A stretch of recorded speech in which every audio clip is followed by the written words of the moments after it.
Ciao a tutti, questa volta parlerà di Slappin' Bean, un giochetto pixelus che rende omaggio alla filmografia di Bud Spencer e Terence Hill.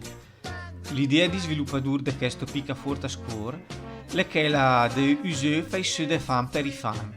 La trama del gioco è semplice, il capo è complottato per sbassare la qualità di fasoi, ma si scontra per caso con i nostri due eroi ai quali fa fare il film senza pagare lo stipendio.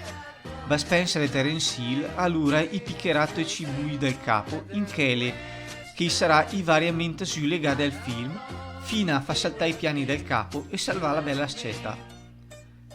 Come Gugna parlare della bella sceta, vabbè dai raga, che è sempre una bella sceta da salvare in tutte queste storie.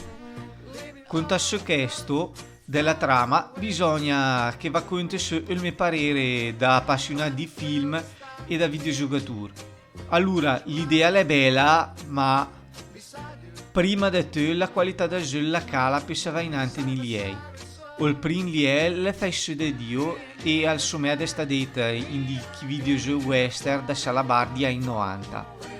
Con in più detto appunto il Bud Spencer. Dopo l'ambientazione mi è sempre faccia su CB, ma regala a modi bei liei come quel del Luna Park del film Altrimenti ci arrabbiamo, ma dopo sul finale la cala. La qualità la cala sia per come gli fai sugli ei sia per come gli sta scritti i dialoghi di personaggi. Sulla grafica che è ingota da di. Messo il mio fan della pixel art, ma quando una roba le faccia su bene proprio faccia su bene. I musiche del gioco è che le originali dei film. Il problema del gioco è i comandi. Mego mio pad e giocare su tastiera per me sia col single che in copia le stats e messi inferno.